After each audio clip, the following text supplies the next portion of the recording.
बिस्मिल्लाहिर्रहमानिर्रहीम अस्सलाम वालेकुम। इन्फो टीवी के और ज़बरदस्त वीडियो में आपको खुश आमदीद कहेंगे। आज की वीडियो उन लोगों के लिए बहुत ज़बरदस्त होने वाली है जो कि एज अ फ्रीलांसर वर्कर काम करते हैं, घरों से दूर एज अ रिमोट वर्कर काम करते हैं और घरों में रहकर जो काम करने वालों के लिए कनाडा ने एक नया वीज़ा जो है मुतारिफ़ करवा दिया है। आज की वीडियो में इस पर मुकम्मल तफसील से बात करेंगे। अगर आप भी घर पर काम कर रहे हैं रहकर और ये सिलसिला आपका फ्यूचर में भी बरकरार रहने का इम्कान है, तो फिर आप कनाडा ट्रांसफ़र हो सकते हैं, इमिग्रेशन कर सकते हैं, परमानेंट वहाँ पर मुंतकिल हो सकते हैं, रेजिडेंट जो है वहाँ पर बन सकते हैं। वर्क फ्रॉम होम बेशतर लोगों की ज़िंदगी का मामूल बनता जा रहा है, यानी कि दफ्तर जाने की ज़रूरत नहीं रही, तो वो अपने काम के साथ दुनिया को देखने की भी कोशिश कर रहे हैं। अगर आप किसी भी नए मुल्क पर जाकर बसना चाहते हैं तो अच्छी खबर ये है कि कनाडा की जानब से डिजिटल नोमैड जो वीज़ा होता है, यानी वर्क फ्राम होम करने वालों के लिए इस इस्तेमाल को इस्तेमाल किया जाता है। नई इमिग्रेशन पॉलिसी मुतारिफ़ कराई जा रही है।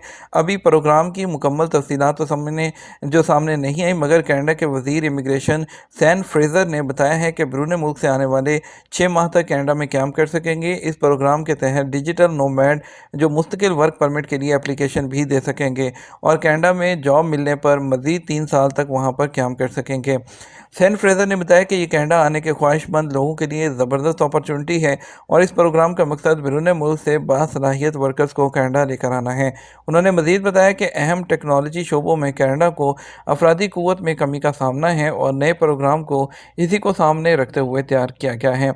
कौन कौन इस प्रोग्राम का हिस्सा बन सकता है? ये प्रोग्राम ऐसे लोगों के लिए है जो ऐसी कंपनी में काम कर रहे हों जिसके मालिकान का ताल्लुक कनाडा से ना हो। बुनियादी तौर पर प्रोग्राम में टेक्नोलॉजी वर्कर्स पर ज़्यादा तवज्जो जो है वो मरकूज़ की गई है, मगर वर्क फ्रॉम होम करने वाला हर बंदा उसके लिए अप्लाई कर सकेगा। इस प्रोग्राम का बाज़ाब्ता आगाज़ है वो 2023 के आखिर तक होगा, जिसके साथ ही दरख्वास्तों को भी जारी किया जाएगा। उसका मुकम्मल प्रोसेस कनाडा के इस प्रोग्राम के लिए कम अज़ कम तनख्वाह की कोई शर्त आयद नहीं की जा रही।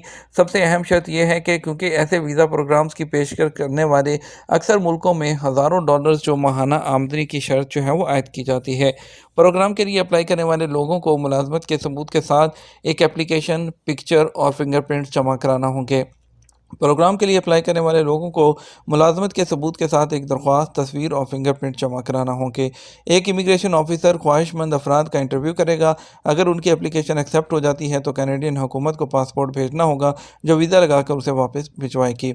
इस प्रोग्राम के तहत वीज़ा हासिल करने वाले लोगों को कनाडा आने और वहाँ रहने का इंतज़ाम खुद करना होगा। कनाडा पहुँचने के बाद वो किसी भी जगह मुंतकिल होकर अपना काम जारी रख सकेंगे। उम्मीद करते हैं वीडियो आपको पसंद आई होगी। जैसे इसकी मुकम्मल तफसीलात आएंगी उसकी वीडियो भी शेयर करेंगे, तो उसके लिए आपको करना होगा इन्फो टीवी को सब्सक्राइब, बेल आइकन प्रेस करना होगा, वीडियो को थम्स अप और दोस्तों के साथ शेयर करना होगा। अपना ख्याल रखिएगा। अस्सलाम वालेकुम।